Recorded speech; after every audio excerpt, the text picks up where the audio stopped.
co-founder and co-host of A Good Things Marriage Chats. Again, I'm Tiara. And I am Adrienne. Welcome back. Yes, thank you for coming back to our channel again this week. We appreciate it. We love you. We like all of the comments that you guys have been leaving us. It's helping us grow. It's helping us figure out how to make things better because we are still new at this, and we just appreciate everything that you guys are just doing to support us. Yes, you guys can help us to determine what topics we cover, to what helps you the most, and your feedback all of a sudden it helps us to appreciate what we're doing even more. So we welcome it, we appreciate you guys, and thank you in advance. Please do like and subscribe to our page. Follow us on Facebook, Instagram. We're following and sharing resources, date ideas, quotes, and inspiration, all the things. All of the things. So what are we talking about tonight, Tweed? We're talking about parenting in our culture. That's deep. It is deep. That's deep. I almost felt like I needed to take a moment of silence. Yeah, yeah. Let's go ahead and do that.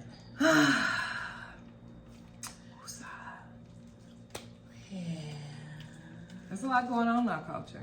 Yeah. If you're a parent already, I'm sure you've had your times of regretting being a parent during this time. Not that you regret your children by any means, but it's the fact that you have to raise them in this culture, in this time. There is so much going on that was not going on when we came up. And there's some things that were going on, it's just more exposed now. Very much so. So I remember growing up, it being very, I don't know, calm, cool, and collected, but I think that's just the environment that I grew up in. My mom was a young mom. So she had her village of people. She had her mom, she had her sister, she had her grandmother, which is my great grandmother. That's who I was around. I played with my toys. I was just around. I hung out with my big cousins, but I mean, they were all older than I was. But I mean, I didn't see a lot of bad influence. If I did, or if it was around, I don't remember ever seeing it. So it didn't really affect me. I mean, I saw things as I got older, but you know, being little, I was just playing. Well, one thing I can think about that remained the same, even though I think it escalated a little bit, is like the music. So we've joked because we're both singers and we actually used to sing together in a group. There'll be certain songs that you would sing and you had no idea really what the song was talking about until later when we get older, and we're just like, so that's what they meant. All right. I didn't realize that that's what we're talking about. I'm glad I didn't know that's what they were talking about. But you were just singing along like it was nothing. Singing all them little raunchy songs. I get so weak in the knees, like, girl. Or My Pony by Genuine. Me and one of my friends were talking about that. Like, girl. Like, we really didn't think about what he was saying in that song. I mean, and he uses some vulgar words while singing the song, but it just didn't hit you at the time. Why? Because we all know sometimes beats just get you. It's catchy. Oh, wait. But yeah, I have to say, I just feel like the music still has gotten to a whole nother level. There's things now that it's talking about doing. I mean, I'm not going to mention any particular artists, but when you start getting into talking about the color of body parts, and comparing parts to pieces of meat, and just, I just can't. I can't. I'm way out of touch. My little girls, they listen to some JoJo Siwa. We got a little Selena Gomez. Any other poppy sounding little girl. That's who we listening to. Spider-Man soundtrack. Yeah. Because who don't like Spider-Man soundtrack? Yeah. But see, here's the thing.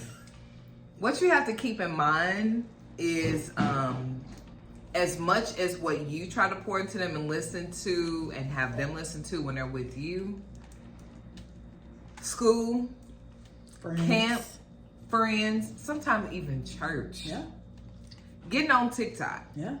I mean, there is so many places where they have the opportunity to hear those songs that are inappropriate. And so you really have to be mindful about monitoring things, especially like social media, when they can actually have access to what they're listening to, who they're listening to. Yeah. You really have to be involved. And I don't think there's enough parents who are involved, because too many of them are looking at it like, oh, well, kids will be kids. And, you know, that kind of leads me into talking about how important your village is.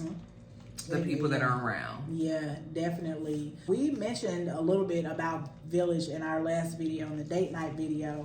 But having a village for yourself and for your children, that is super duper important. Man. One, because you don't want to just leave your children around just any old person. Two, you also don't know what other children that may be around your children are influenced by. Like, we don't know what kind of music they're listening to. We don't know what TV shows they're watching. You know, that's not to judge anyone's parenting. Right. That we ain't doing that. But it's just, you have to be aware. You have to be hyper aware of the environment that your children are going to be around. So curating a great village for your children is the best thing that you could possibly do. Yeah, and that includes, you know, not only people like family members or godparents, aunts, uncles, friends, but it's just as important to connect with your child's teachers, showing up to parent-teaching conferences, you know, any opportunity that you have. Because I personally have learned that if people don't think you care, they're not going to care. And so you have to let them know that you care, you're there, you're in there, you're interested, you're invested in your child.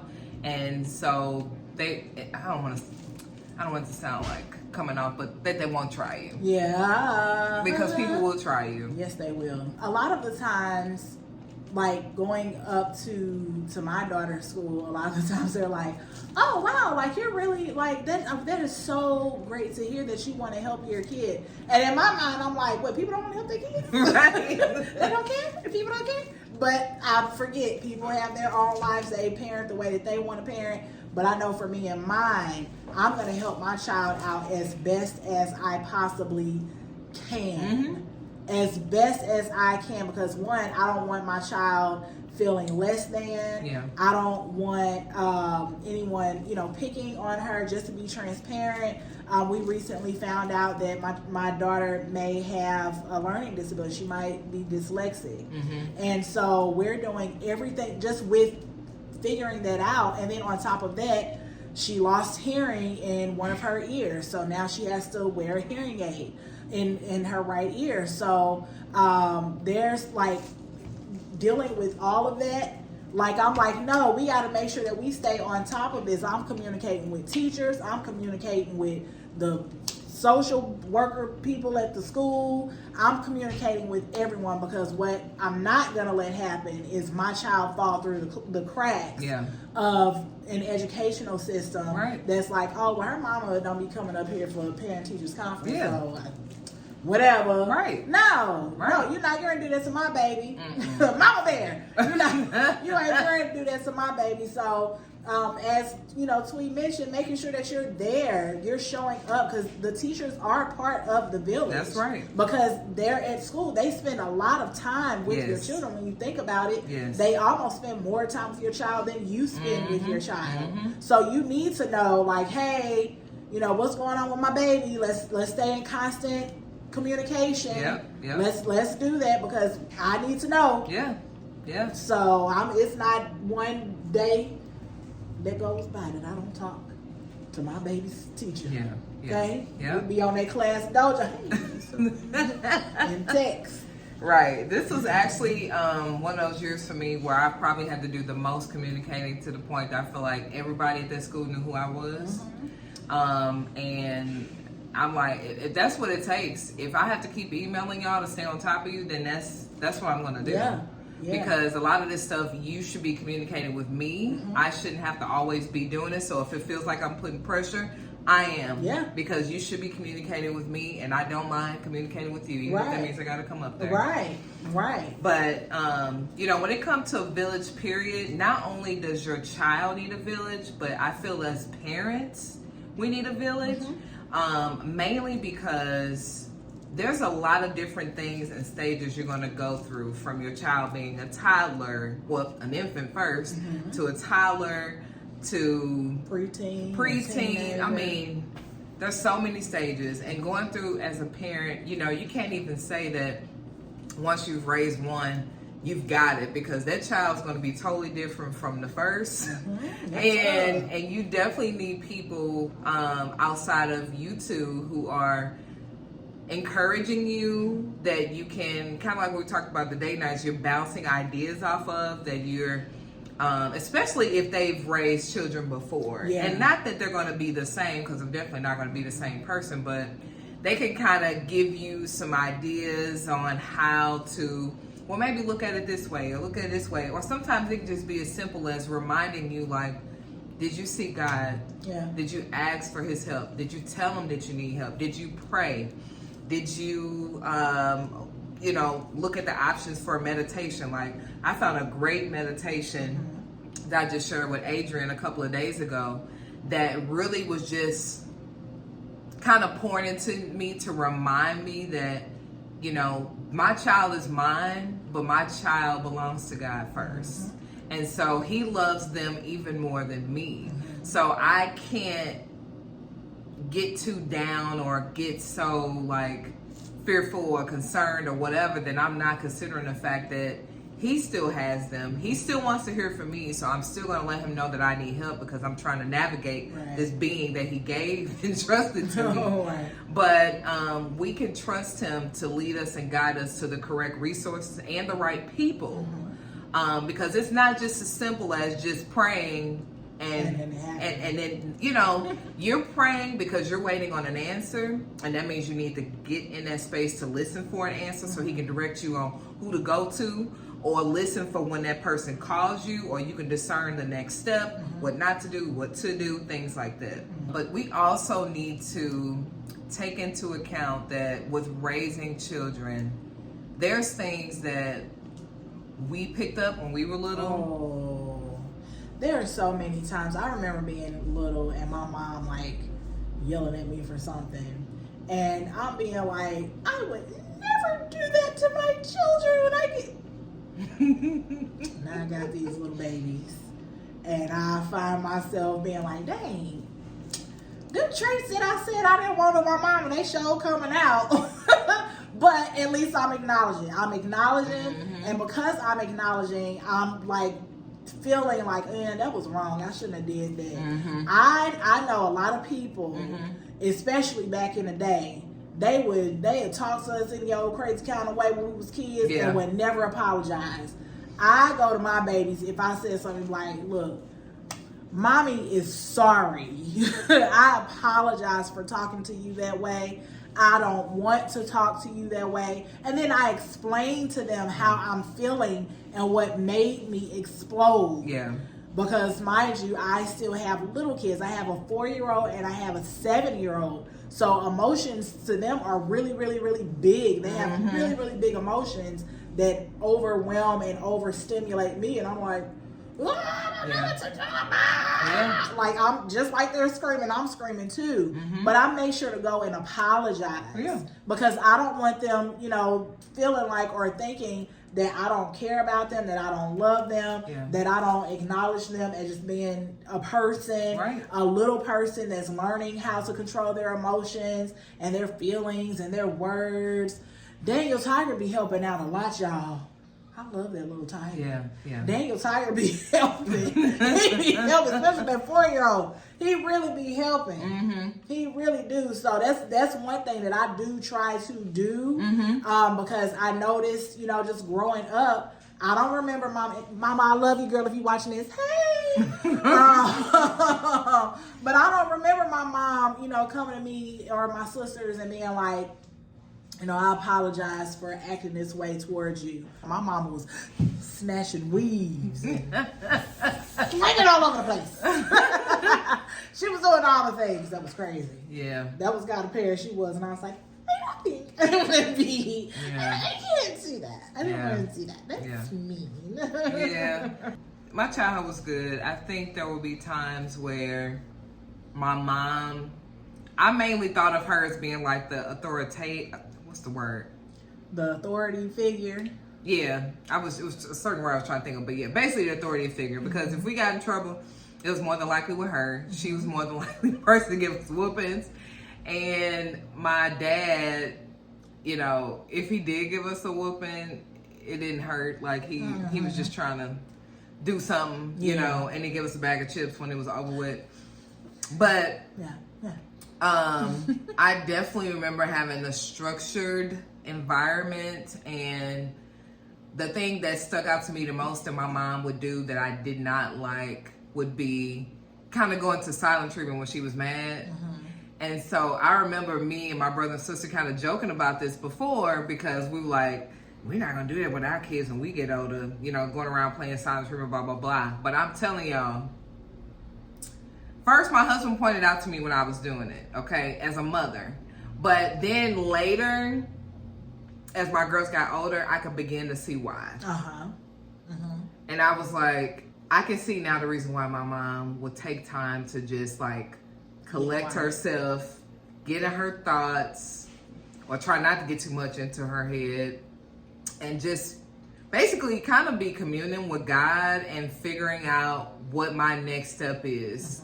Because you never know how something is going to affect you that triggers you, either from because of what happened in your childhood that is still kind of rolling over, or just, you know, there's more than one way that you can have a trigger, but you don't realize how your child is going to trigger you until you get into that moment. And there's different ways to handle it, and she chose to handle it in a way to where she was silent and didn't really talk to us, and it would hurt our feelings.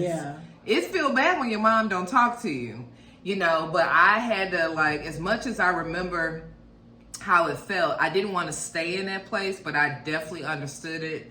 Like, okay, let me get myself together. Let me spend time in prayer and in quiet and listening into what I need to do next.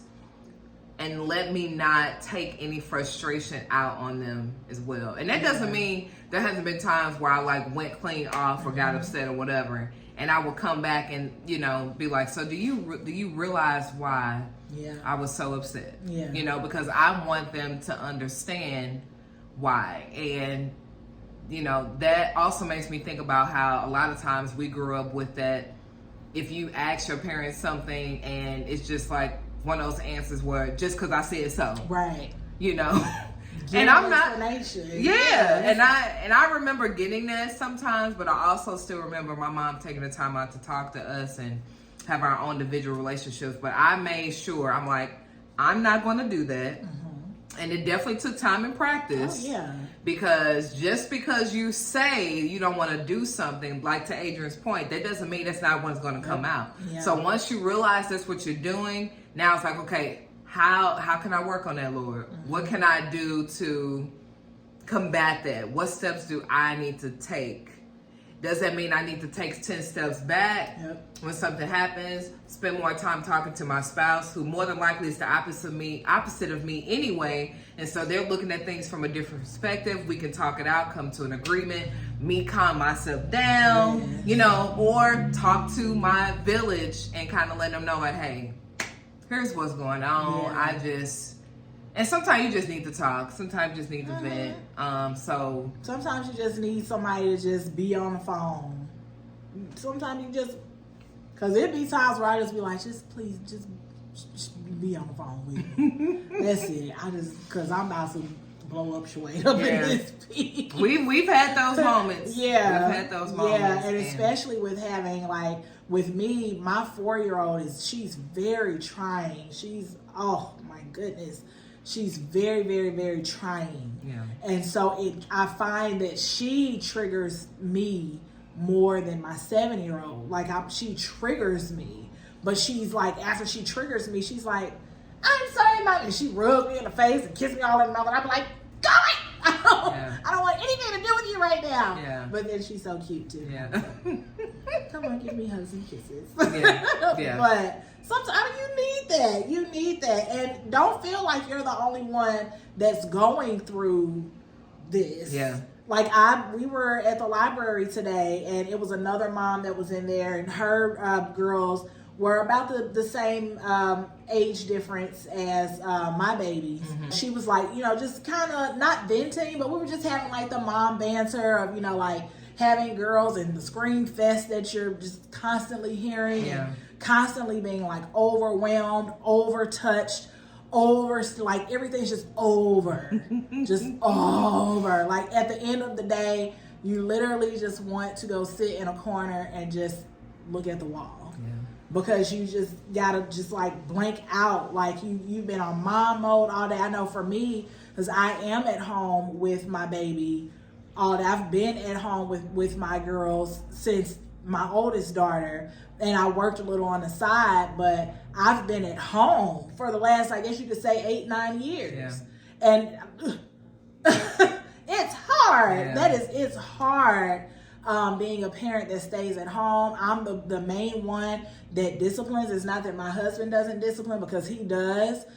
His way of disciplining our children is much different and more patient than my way. Mm-hmm. So like he knows when he gets home from work, it's like in my mind, I feel bad sometimes when I'm like, I'm so sorry that you just went and worked here 9 to 5 all day, and now you about to go pick up these children and get them out my face. Yeah. Like I feel bad sometimes, but he's very understanding, and he's like, nope, I'm going to come home, I'm going to take my shower, I'll be able to get the girls, you go to the room and just go. Yeah. Like he has to force me, because I'm like, no, I don't want you to be, but I'm still like overwhelmed and overstimulated, about ready to go cry in somebody's corner. Yeah. But sometimes, like, I mean, it feels good to know that you're not the only one that feels that way. Yeah. Like, oh my God. Yeah. You don't feel crazy. Yeah. At the end of the day, you're like, I'm crazy because I'm No, girl, you ain't crazy. These kids is crazy, and they're driving you crazy. And I just want to say, like, take a moment to shout out to the stay-at-home moms, because it's a whole task, and I think it's something that's not really appreciated and valued enough. One, if you get the option to do that, but two, the patience that it takes to stay at home all day, like it takes patience. It does. So I really shout out Dree and any other stay-at-home mom, because it's definitely and to the working moms too. Yeah. Oh my goodness, I always I'm like, how are they juggling going to work and then picking up and then dropping off and then making when Tweet tells me her schedule with her girls. Yeah. I'm like, oh Lord, okay, well, I'm grateful for these little dance classes, this little tutoring sessions.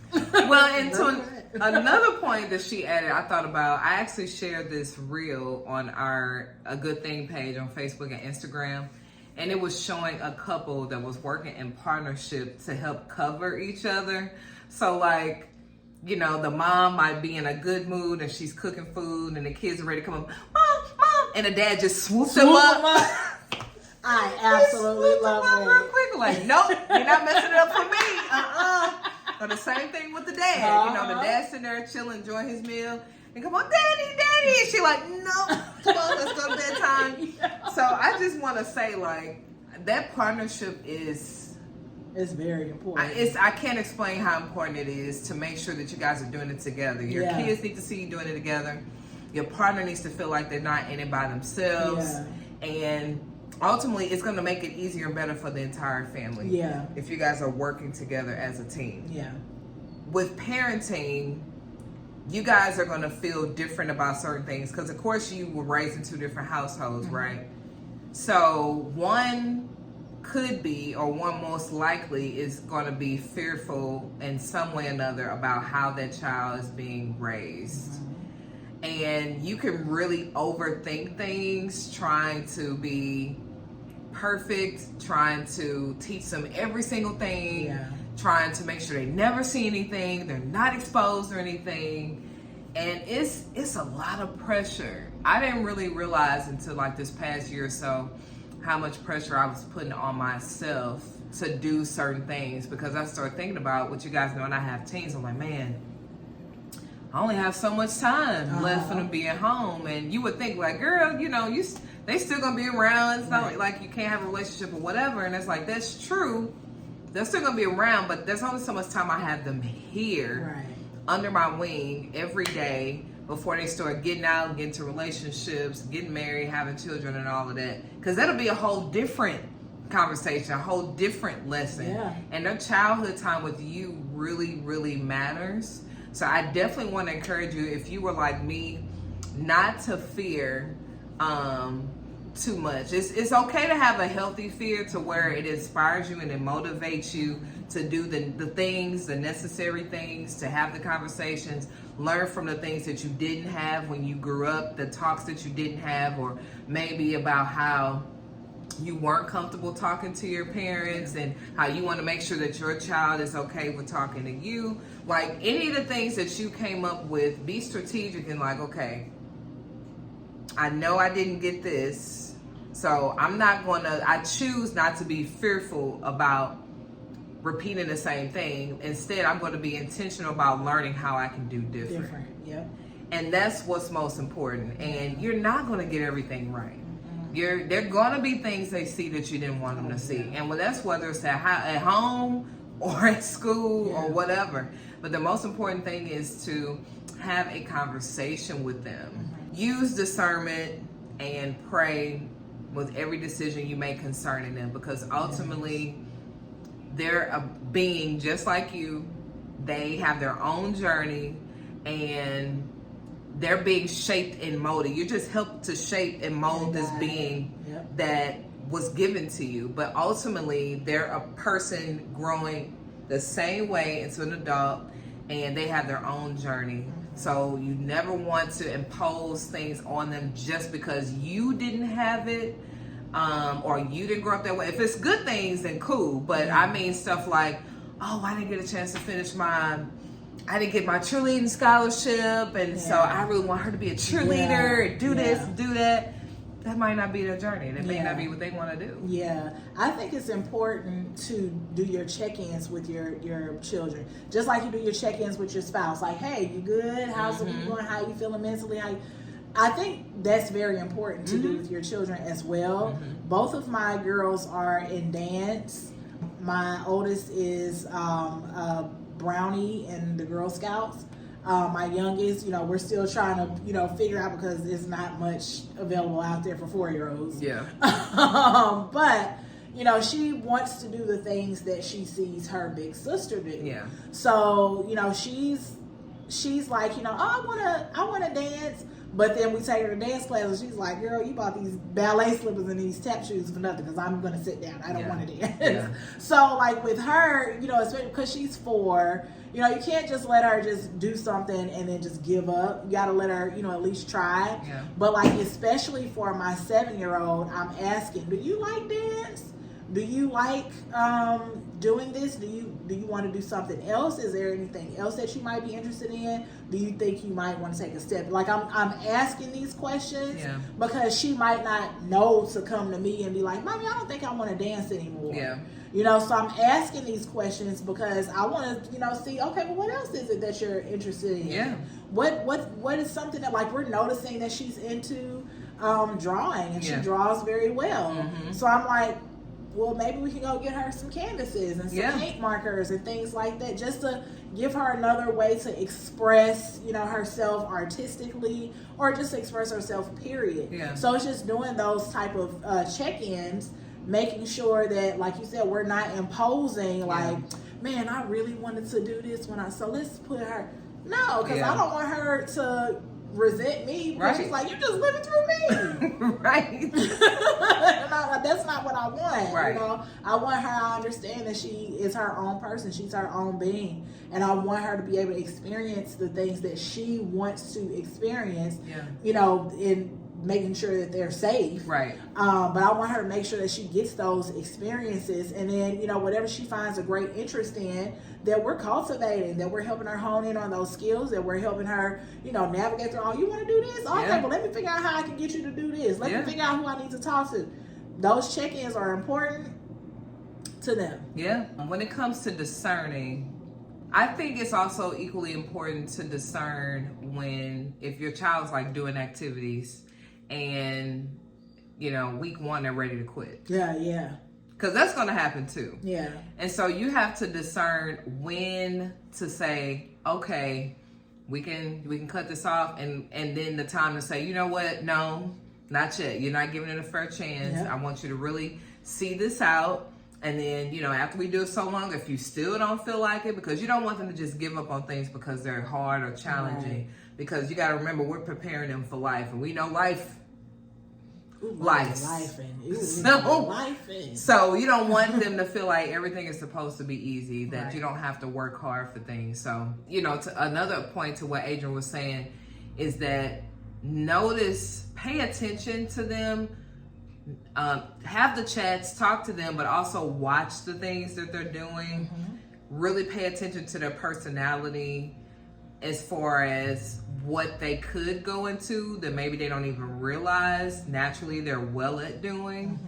And then find a way to cultivate that too. And don't shut them down for the things that they share with you that they like. You just don't want them to give up on it easy, because I've had them say, oh yeah, I want to do this, and then, oh no, I don't want to do it anymore. Yeah. And I'm not saying that can't happen, but you just want to make sure they're giving it a fair shot. I don't want it. You don't want it to turn into this thing where every week they change to something else and you spend all this money on different things. Right. You know what I'm saying? Right. But there are some activities where you can do like a trial, go visit, go watch this, whatever, see how they are in the environment and see if it's something that they like to do. And then there's going to be things too that you do have to press a little bit and say, you know, maybe it's because it's something you've seen in them that you really can tell that they are great at this, but they just got to get out of their mode. Maybe they've been sitting too long, or they've been too comfortable just hanging out with their friends. Mm-hmm. But you have to keep them busy. That's one thing that I can tell you that I remember my mom did with me, mm-hmm. that I could really appreciate. And that's probably another reason why there was a lot of foolishness that I just didn't really pay attention to or around. You know, I've had some conversation with people as far as why I may be seeming differently than some of my siblings. And I'm like, well, I was busy. Like, I was in multiple cheerleading groups. I was in Girl Scouts. I was doing this.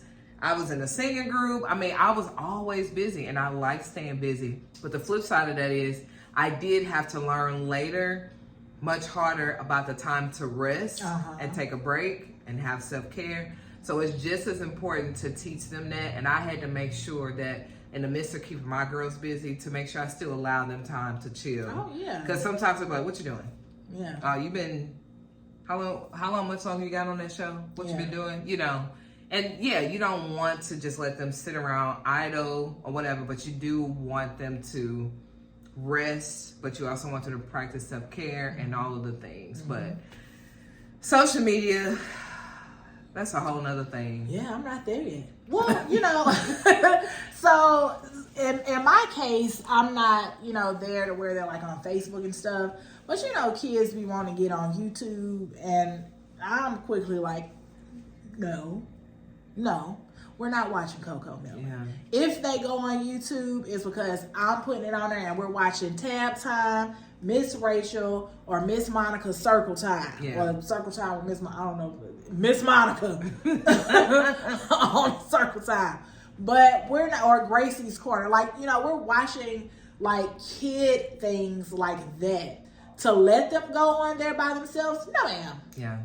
No, ma'am. Yeah. No, ma'am. Because like even recently, like there was I was cooking dinner or something. I was distracted. And my daughter was like, can we watch gymnastics? Because right now she's like really into gymnastics and teaching herself how to do these flips and stuff. So she's like going on YouTube and she wants to like watch the tutorials of these girls that are like, you know, to learn how to do a cartwheel, you do this. And so she'll watch those. But then when that goes off and then the next video comes up and it's an automatic video, it's something like, girl, what are you watching?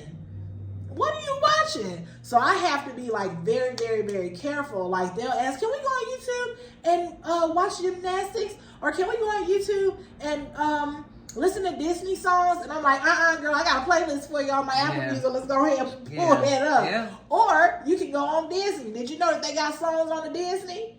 You can go on Disney Plus and pull up all the songs and do a whole karaoke session if that's what you want to do. Yeah. But we have to be careful when it comes to things like YouTube, even kids' YouTube. It can get very predatory on kids' YouTube because they might say that they made it for kids, but then it's like other videos that are popping up talking about sex or talking about murder or talking about stuff like this. Like, that ain't no kid show. That ain't no kid stuff. And then with all these other aspects, it's stories of these families coming out basically forcing their children to work. I'm like, I don't want to support that either. I don't want to support a channel of a family that's abusing their kids for views. I don't want to do that.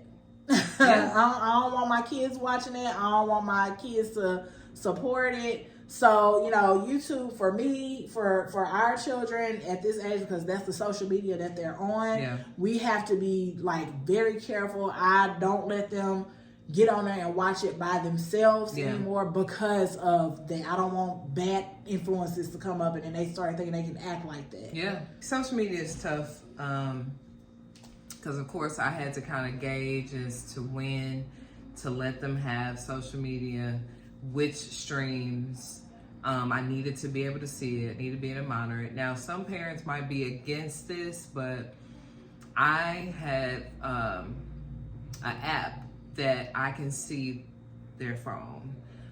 So I'm able to monitor how many hours they're on the phone. I can put certain websites to avoid them being able to get on it. I can control if they want to download an app, that it has to be approved. There's a few different things that you can do. There's a few different apps out there. I actually want to create my own app because I could never find one that did all the things that I wanted to do. But there's several of them out there. And I think while they, didn't like it or at one point feel embarrassed because they had it on their phone, I didn't care because you guys know, most of us, especially that's in our age group, we didn't have cell phones at the ages they're having them now, and I was very reluctant to let them have it.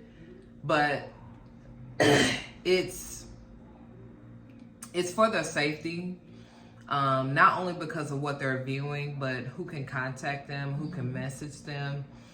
And they, to them, they just want to watch whatever their friends watching. And you just never know the subliminal type of things that are popping up, like Adrian was saying. So my thing was to try to be strategic and minimizing the time. Like, okay, you can have the time, but it's going to be minimized. You're not going to be on social media all day. And it's hard for me to understand. I know of a few parents, and I'm not trying to judge anybody, but I know of a few parents who would just allow their teenager to go in their room and just stay in their room. I'm not okay with that. And now, don't get me wrong, I know at some point we all need space, and I'm not saying give your child space, but space is not coming home from school and staying in there until nighttime. Space is not going in there and locking the door in my house. Space is not allowing them just to come in and out and be on the phone all day. Don't talk to me. Don't give me conversation. Don't come eat at the dinner table if we're eating at the table. Like, if you allow that type of stuff to keep going, that doesn't allow them to feel loved or cared for. They don't realize that they need it at the time because to them it's just you bothering them or not leaving them alone or whatever. But they need that. They need that, and you need it too. And it's best if you're making sure that you're involved and engaged and talking to them, even if it's just to say, how was your day? How did school go? Did anything happen today? What's your homework looking like? Some people not even checking up in their kids' homework, and then they wondering why their grades out of nowhere, they're failing or they're not graduating or they're not doing well. And it's because you're not checking in with them regularly. You can't wait till the report code comes around. And I'm not going to be letting you do all this extra stuff and not knowing that you're failing the entire time. But the kids need to know that you care. They need to feel validated. They do need to be encouraged and supported, and they're just going through a lot of things now at school with friends and stressors and I think that's even worse now than it was before. Yeah. And bullying. So, oh yeah. I don't remember when we were in high school, I don't remember it being like there were bullies, but it wasn't like bullies. Yeah. Like, I don't remember that. Not hearing where people were committing suicide on a regular basis. And yeah. Or where kids are being like seriously hurt. Louis' daughter just told us about a video today of a young lady or a young girl. These young girls that go to one of the local high schools in our area. They got into a fight, and the one young lady got on top of the other, and she like bashed her head in the ground, and the little girl started seizing, and I guess she's in critical condition. But it's like, and then in the rest of the video, all of the other kids are fighting, and it's like, what has happened that it's sometimes, and this is where, you know, you had mentioned about the fear, but that's a fear of mine. You know, not only a fear of somebody going up in your kid's school and letting loose,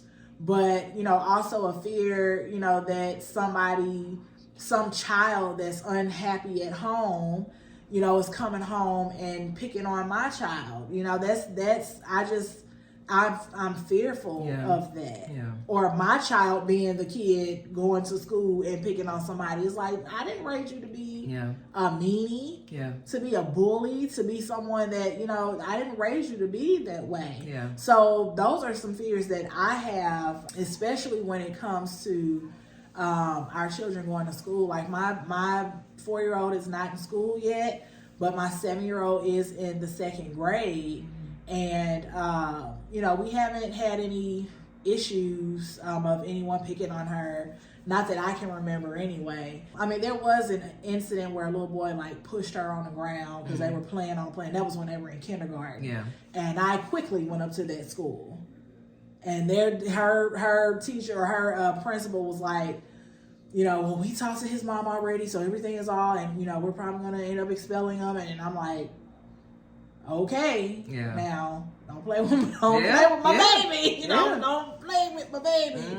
But, you know, those are some, you know, concerns that I do have with our children going to school and those influences. And, you know, like Tweet said, our children are going to be exposed to things, whether we like it or not.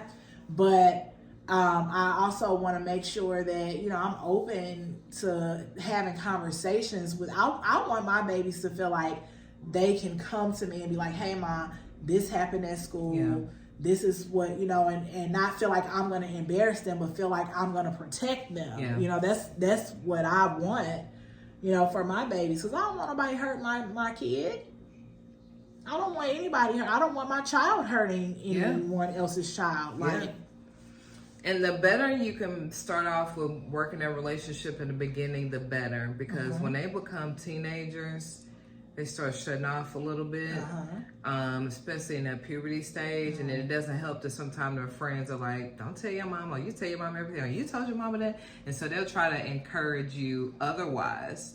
And the great thing that happened for us is that my village, my mom, my brother, my friends were encouraging them, like, your mom is your best friend. You tell her everything, no matter what. She's going to protect you. She's going to this. And so that has helped them to, like, know, like, you know, and reinforce what I was already saying. Because, you know, sometimes it's just different hearing it from somebody else. It definitely is. But, you know, we've had our fair share of a couple people trying to bully them when we've had, you know, had to go up to the school and things like that. And you know, the first thing I thought about when I seen that video that you mentioned is that I think there's still a lot of teenagers that are suffering from what happened over COVID. And I can't stress that enough. I don't know what the solution is that could help for everybody besides parents really stepping up, paying attention to your children, and figuring out or detecting if they need additional help. If that means that they need to seek counseling, talk to somebody. But, you know, they were closed in for a whole school year, summer, where they can't really go outside. It can talk to people just through Zoom. And that did something to them. And it did something to us. Yeah. It did something to everybody. But that doesn't mean that we don't need to try to pick up the pieces and help them to figure out where they're lacking. Because just the percentage of people fighting in schools, it seemed like it's went up. Yeah. It's gotten worse. And I think people having this bottled up energy, whatever you want to call it, that just needs to be talked out, that needs to be fixed, and it needs to be focused somewhere. Whatever that aggression that they have, it needs to be focused somewhere else. Like, right. Apply it to a kickboxing class or a karate class. Don't apply it to somebody else's body. Yeah. So I'm gonna read a statistic real quick that from the U.S. Surgeon General. It says that social media has effect on a teenager's mental health, and any teen who spends more than 3 hours a day on social media doubles their risk of depression and anxiety. And a lot of them don't even realize that. They're not thinking about that, right? All they're thinking about is the entertainment that they're getting from it, or you tell them you don't want them to be on there, or why can't I be on there? It's not doing anything to me. And we're not even talking about the content that we're watching. We just talk about the fact that they're on there. So depending on who they're watching, that can just make it worse, you know? And so it's important to make sure that your child's time is not too idle. One, you're finding time to spend time with them and check in with them, but also having something for them to do, whether that's extracurricular, even at home. Okay, well, you've been on there for such and such, find you something else to do. Find you something else to do, I'm gonna find you something to do. And that's the same way my mom did us too. Oh, I guess you need to go read a book for 30 minutes. Go read my 4 mom hours. And my grandmother used to do I'm bored. She's like, here, read the newspaper. She always, I don't know where it came from. She just manifested a reading product and was like, here you go, read this. I was like, I don't want to read. But look at me now. I can't keep me out no book. And it's certain things that you just, as a parent, you just have to know this is for their good. And I tell my girls all the time, there might be some things you don't agree with that I'm going to do, but you're going to understand later. And I just need you to know and trust that every decision I make has your best interest, and I'm doing it for your good. And I am the parent that will, in most cases, tell them the reason why. I'm not usually saying because I told you so. It might be a couple of times that I say I told you so. But the majority of it, I'm going to explain to them why. Because I don't want them to go behind and reason or talk to their friends and, oh, well, she probably just this. No, I want you to know the reason why this is not good. The reason why I'm saying no. There is a reason. I'm not just saying no because I'm being mean. Even if that means, you know, I don't really feel like the Holy Spirit is saying you know, and then I'll tell them, because I also want you to know as an adult, it's important for you to discern on your own. And if you feel like you're getting a no, you're getting a warning, because we always get a warning, then you don't need to go. Adult, child, or not, it doesn't matter who you are. If you hear no, the answer is no. I had a fear at one point that once they get older, they were just going to be done with me and I won't have a relationship with them no more, and they get into this whole stank funk, you know, and I finally believe I got past that for the most part, because I've worked so hard at trying to build a relationship with them now that I feel confident that even if there's like this little break and transition as they get into their new life, that it's still gonna, they'll still come back. It's not gonna be my worst fear of what I think it could be. So I'm confident in that. And proud of the relationship I have with them. I actually have to tell them, I have to remind them sometimes, don't tell your friends that you tell me everything. Because, you know, just today, my daughter was on the phone with a girl, and I was telling her how I seen the girl at school, and she was kind of acting awkward around me. And she was like, well, it's probably because she knows how you feel about her. And I'm like, it's like, what you say? What you tell her? So, and I've had times where, you know, the friends, somebody could be in the car and they're loading me up, letting me know about their day, which I look forward to that, by the way, with them telling me about their day, how it went and stuff like that. And then, so I'm like, you telling me all this right in front of them. Now they know that you're telling me everything. You ain't supposed to let them know you're telling me everything. But it really feels good as a mom for them to, you know, be open, be transparent. And you still have to know that there's going to be a few things they're probably not going to say. I'm not going to tell you, but I'm happy with knowing that they tell you the majority. They tell you most. I mean, sometimes even their friends got them calling me to ask my opinion about things. So I'm like, well, I guess it pays off sometime for them to tell them that they talking to me. Right. Yeah. Tiara didn't turn into Mama T. She didn't turn into her mama, Mama T. Yeah. Some of those talks include like showing them the way, like Adrian was talking about earlier, about being safe, staying safe, making good decisions, discerning, not putting themselves in harm's way, not letting them their friends pull them into bad situations. Yeah, I mean, peer pressure can go a long way, and now it's gotten to a whole new level where you got to worry about if your friend's setting you up, if you're your real friend or not. I mean, and I've told them that too, because I'm like, some of these people you in and out of relationship with, I don't trust them, and I'll tell you why. Oh, well, we're good now. They just want me to come down to the park. Park for what? Right. What park? Right. Who else going? Right. You know, because we don't know if it's a setup or not. You really don't. You really don't. Even like, well, my babies aren't going to the park by themselves. They going to the park with me. Right. But one thing, like we just recently had, so my oldest daughter, she stayed the night at her godparents' house, and her god sister's cousin was there. And you know how like when you get around your cousin, like you're like, this is my cousin, my bestie, and then your friend come around, and then your cousin might be like, I don't want to hang, that ain't my friend, I don't want to hang with them, and they're kids, right? And so my daughter was feeling left out or whatever, and she didn't really have a great experience this go round, going to visit her guys, because they always both look forward to spending time with each other, seeing each other, because they don't get to see each other that much, right? Because they're both so busy, in school schedules and my schedule and their parents' schedule. So my husband's, sometimes their visits are far few and in between. Yeah. But the experience that she had, it was just like because her cousin was like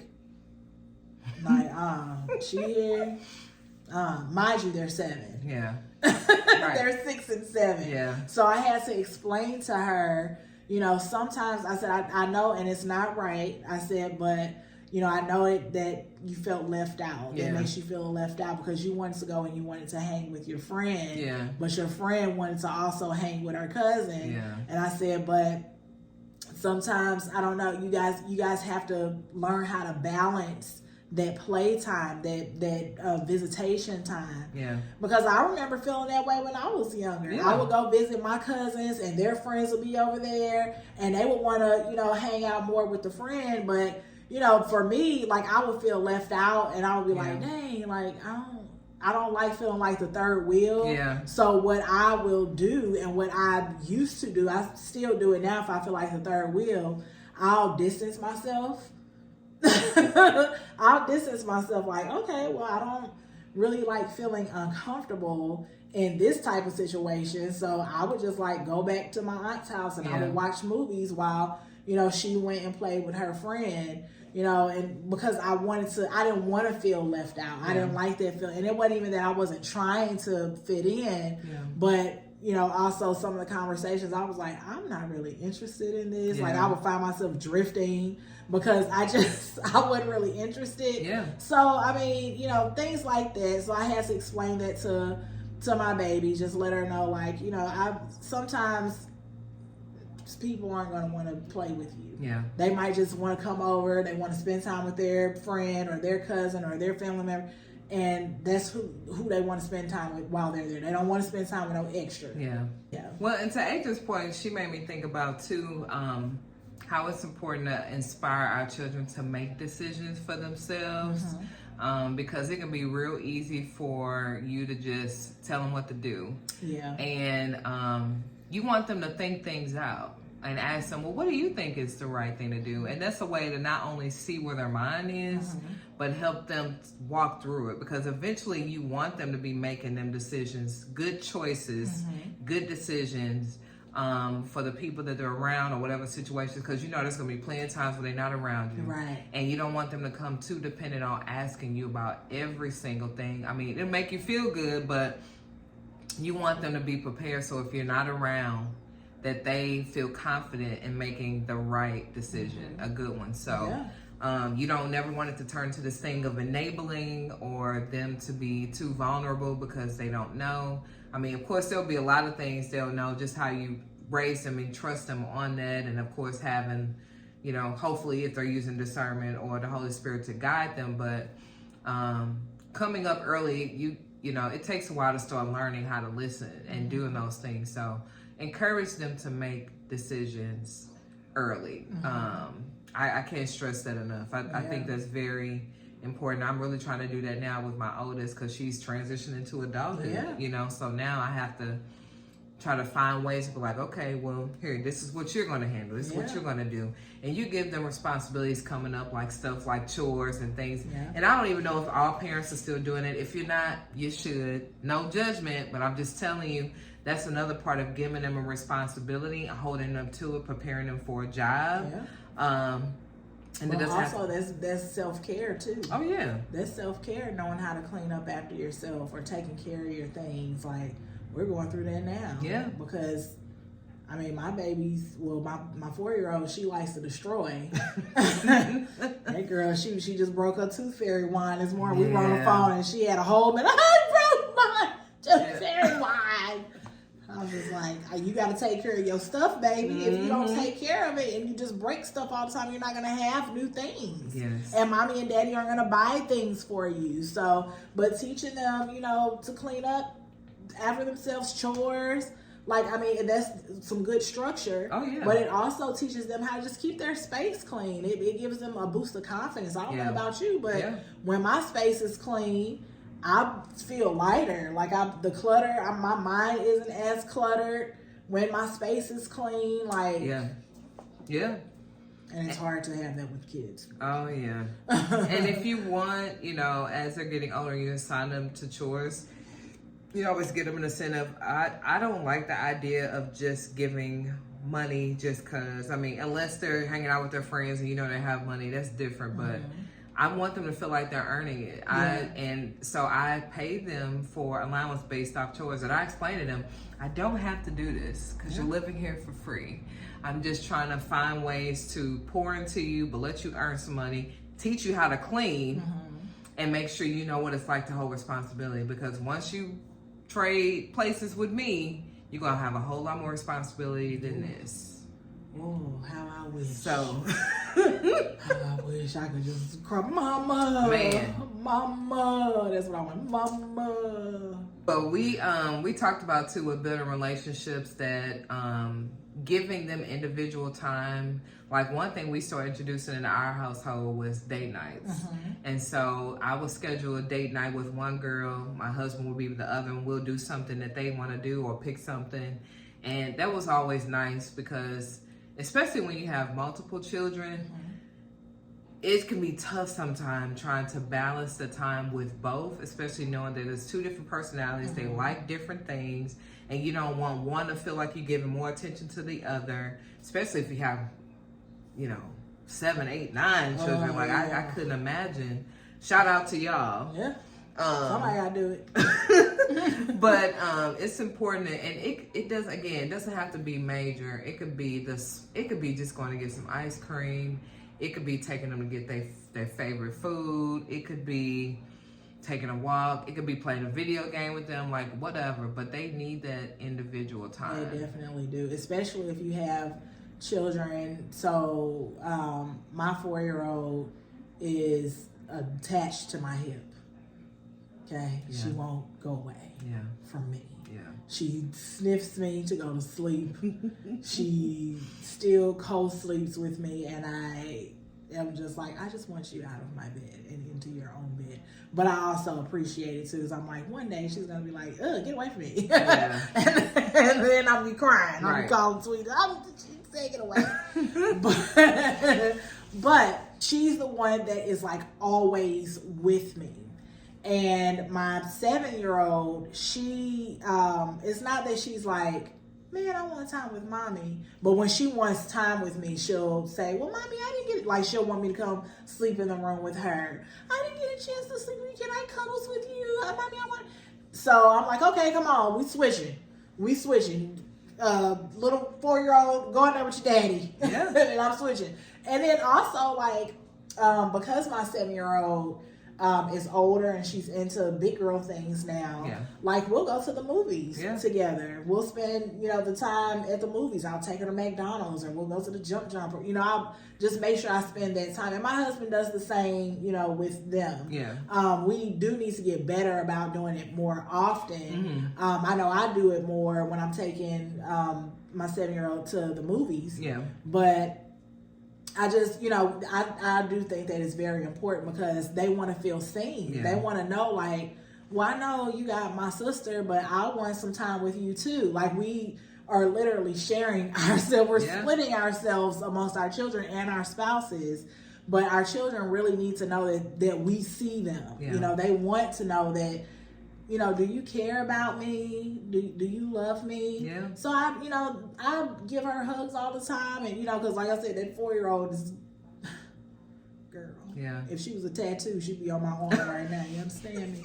But my 7-year-old, she's like, Mommy, I want some time with you, or she wants to sit next to me. Like, if I'm not feeling well and I'm like laying down on the couch, she'll want to cuddles with me, so I'll curl my feet up and I'll say, get in my nook. And so she'll get in the little, when you lay down and your legs are curled, she'll get in that little nook and just cuddles with me and just lay on me.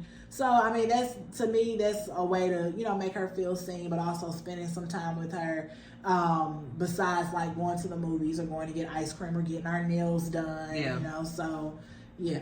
Yeah. And that makes me think about just like the importance of,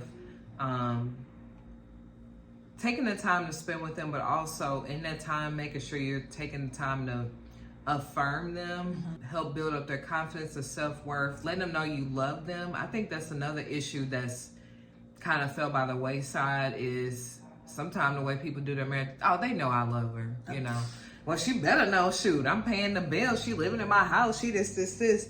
And that's just not enough. Right. Like, they need to hear you tell them that you love them, how special they are.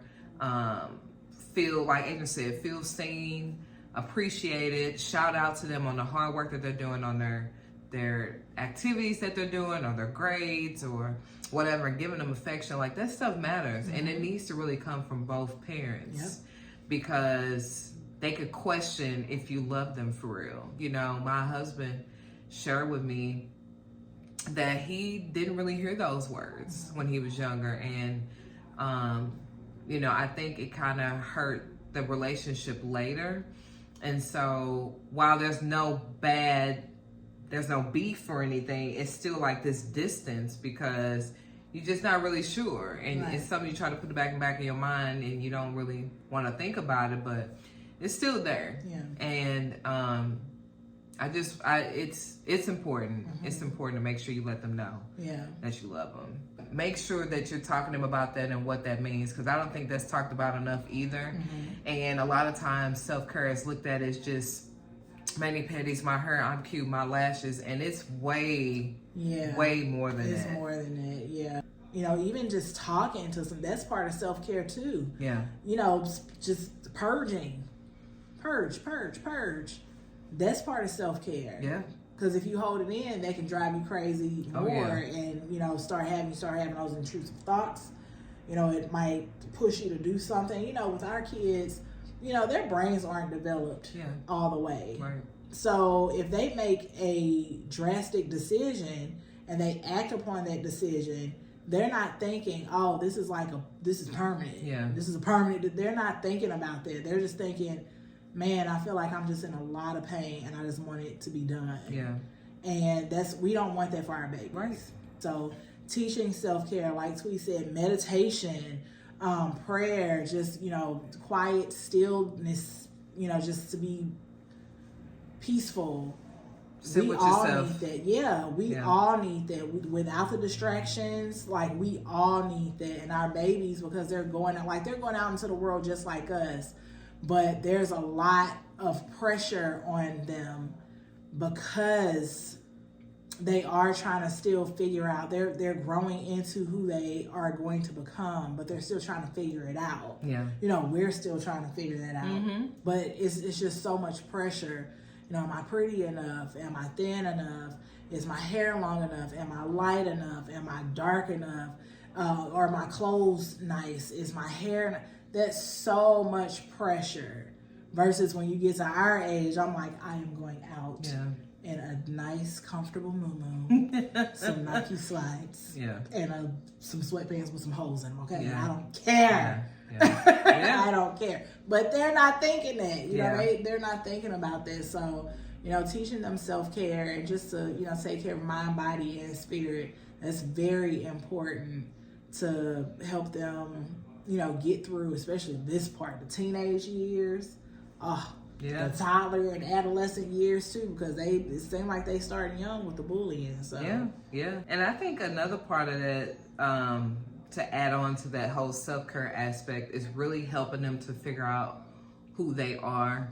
I think there's a lot of people, including in their adult ages, by the time they get there, they're still trying to figure it out. And I'm not saying that just can't, some people take longer to figure out who they are, but I think us as parents don't realize the responsibility, the privilege, and just the natural ability, because you've raised this human being, you've been around them, you see them, their strengths, their talents, their weakness, stuff like this, to really sit with them and talk to them about who they are, who you see in them, helping them to figure out what they want to do in life, helping to talk to them about, do you want to be married? Do you want to have a family? Do you want to have kids? How many kids you think you want to have? What kind of parent do you think you want to be? What does your spouse look like to you? And so you can kind of talk things out with them, figure out their personalities. And there's all kind of resources out there, like personality tests. There's things like looking at your natal birth chart to learn different things about who you are, what are some of the possibilities of what you could do with your career in the future, especially if they don't know where to get started, or if you're trying to help them avoid spending all this money for college, going through multiple majors because they haven't decided or haven't had the conversation. Don't wait till senior year to start talking about careers. But there's all type of resources available so that people can figure out who they are. The sooner, the better. And you want them to know as much as possible before they get married, before they get in a relationship. Because if they don't know who they are, they definitely don't know how they're going to be in a relationship. And the spouse is not going to know who they are either, because they're trying to, you don't know if they're trying to figure it out too. You want them to be set up for success. So I want to talk a little bit also about just discipline and accountability, because just as important as it is to pour into them all of the good things, I think it's just as important to make sure that they grow up having structure. And there's a lot of parents that are just kind of letting kids do what they want to do. I know even some of my daughter's friends who, they're doing some everything under the sun. They're at home by themselves all the time. They're sneaking people in. They're just doing what they want to do. And I'm like, where are their parents at? I understand we have to work. I understand we have things to do. But you can't just leave them alone to the wolves and let them do whatever they want. Yeah, they might be old enough to stay at home, but are they disciplined enough? Can you really trust them to be at home alone? Did you leave something for them to do? Do they have a structure, or are they just sitting at home playing the game the entire time and on the phone? Yeah, because we have to remember the kids now that are not like us. Because my mom used to be able to go to work, be at work all day, and she knew that I would get up, I would get my sister up, I would just wake her up, and then she would get dressed for school, I would get dressed for school, I would leave, I would come back home from school, or if I had cheerleading practice, she knew that, I would do that, and then the next day I would do my chores. Like, my mom didn't have to worry about me being like, oh, I'm about to sneak my boyfriend in. She didn't have to worry about that. One, I was scared of my mom because I knew she was crazy, so I wasn't gonna try her. Right. So, but she, trusted me enough to, be like, well, I know you can cook dinner for you and your sisters, or you can at least pull something out, do something quick. Because, she would be tired coming home from work, and, she didn't want to do that. Not that it was my responsibility, but it did Yeah. teach me some kind of discipline. It gave me some kind of structure. Yeah. Because I knew when I came home, I had this, and this to do. Yeah. And then I had to do my homework, and I had to get ready for bed, and Yeah. then it was bedtime. Yeah. You know, Yeah. I knew that, and I was fine with it. I liked the structure. Yeah, yeah. And a lot of times you might not think they like it, but even if they don't, they'll appreciate it later. That's what you have to keep telling yourself. They'll appreciate it later. Yeah. I have a statistic in concerning discipline. So 81% of parents say that spanking their children is sometimes appropriate. 35% of children experience some form of corporal punishment at least once a year, which 26% of men ages 18 through 59 have reported being spanked or slapped by their parent as a child, and 61% of women report hitting, beating, spanking, or slapping their children. So, I know that it does sound harsh, right? Especially when you talk about corporal and being beaten and things like that. I know everybody has a different opinion about whoopings. I grew up with whoopings. I didn't have that many because I didn't want it. But it doesn't take beating. It doesn't take going over and beyond. And you definitely don't, if you do spank your children, you don't want it to be when you're like really heated and upset, because that's when it can turn kind of volatile. Because you can hurt them, Yeah. But I do think that it's still necessary, and I think it's something that people have gotten away from. My husband personally isn't big on whoopings, and as the girls got older, we started looking at alternatives, like, and I didn't agree with this at first, but I went along with it. He was like, well, we could put them on punishment, give them a choice on which punishment they want, and then you pick from that. And I'm like, give them a choice? What you mean? He was like, well, ask for like, okay, do you prefer to be grounded for blah, blah, blah, or you want me to take your phone, or blah, blah, blah, blah, blah. And so at first I was like, I guess, we can try that. And so that's what we've been doing for the most part with them being older. But I think it just depends on the household and the age, and even the child. Yeah. Because like I said, in my household, I had a sibling that seemed like she got a whooping at least monthly.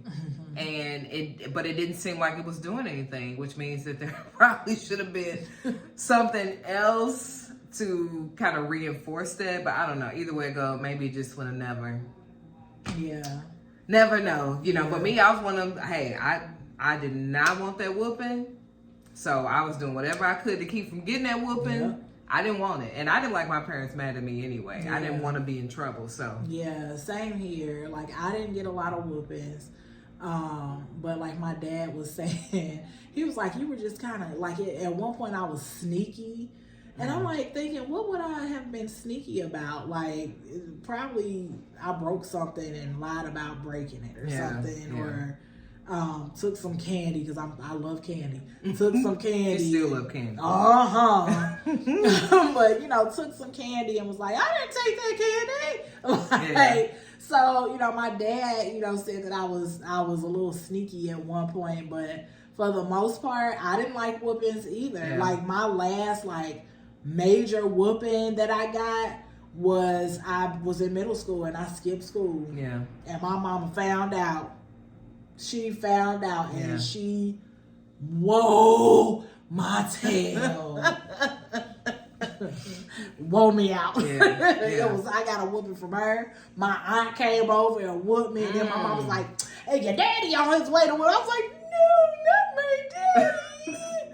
He didn't come, and I was like, because I don't like disappointing my parents. Yeah. I don't want them being mad at me, but that was like the last major whooping that I could, think that I got, because I didn't want to be in trouble. Yeah. I didn't like being in trouble. I didn't like my mom yelling at me. I didn't like my dad being disappointed. Yeah. I didn't want my family being disappointed in me. So I would just stay out of trouble. Like, I don't want no parts of that. I don't want no trouble. Right. My siblings, on the other hand, I guess they like getting a spanking. They like getting a little choke or something. But yeah, for our girls, like my 4-year-old, I'll pop her on the butt.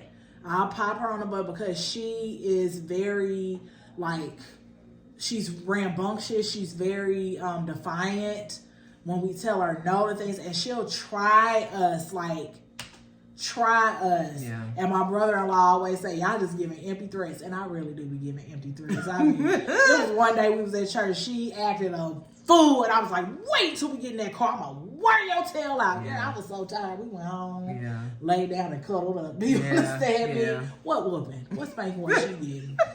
What spanking? What spanking? But yeah, we you know, I will spank. I will do that. I'm not gonna kill you. Yeah. But I will spank you because Yeah. it's like, you know that mama and daddy said no, Yeah. don't do this, don't touch this, don't break this, don't eat this, stop arguing back. Like, you know. Mm-hmm. So Yeah. why are you doing it? You about to get popped now and sent to your room. Right. To think about it. That 4-year-old don't like standing at the corner. I make her stand at the wall and put their nose on that wall. Real good. I don't want to. I don't want to, mommy. Can't help that you don't want to. Yeah. Go put your nose on that wall, baby. That's right. Go ahead and do it. So even if you don't whoop, you need to do something. I'm telling you, they need the structure. You needed the structure, didn't you? So they need the structure too. You know, Yeah. don't cheat them out of that. You don't want them to end up in jail or Right. fired from every job or whatever because they don't know how to handle authority or take structure or Right. somebody telling them no. Right. And it's figuring out what works best for them too. Like, if you see that you giving spankings, you like, this ain't working. Yeah. Find out another way. Yeah. What's something that your child really likes? Especially, like, it's hard to figure it out when they're young, like my kids, but at the same time, it's like we could figure something out. It's something that they, you know, my 4-year-old loves candy and chips. Yeah. She her mama's baby. She loves candy and chips. No more candy for you for a week. It just breaks her little heart. Yeah. Breaks her little heart, and she can't get no candy and chips. Yeah. Same with that 7-year-old. No TV for a week. What am I gonna do with life? Girl, read a book. Right. Read a book, baby. Mhm. You'll be fine. Yeah. Yeah. Well, y'all, this has been a very deep, intense conversation. Like, I feel like we really had to even condense out. I could keep talking about this because Yeah. there's a lot you can cover as far as parenting. Yeah, this is probably gonna be one of our longest videos. Yeah, this is definitely a long video. Yeah. But we appreciate you guys sticking in with us. I hope that our chat today really helped to inspire you, encourage you, motivate you to make sure that you're staying on top of your relationships with your children, and just staying in the parenting game. Yeah, and then let us know how you feel down in the comments. Go ahead, join to the discussion, because we want to see how you guys feel. Like, what do you think about disciplining your children? What do you think about having conversations that you are uncomfortable with having or about having with your kids? Let us know down in the comments, and we'll follow up with you. Yes. Yeah. So before we go, don't forget to like, comment, and subscribe to our channel. Make sure you follow us on the socials. And before y'all hear Roxy in the background, I'm gonna go ahead and leave her in this video so you can hear how rude she is. But before we go, like we always say, a good thing is not hard to find, But it takes work. yes. Until next week, y'all, be blessed. Be We love blessed. you, and we'll see you soon. See y'all soon.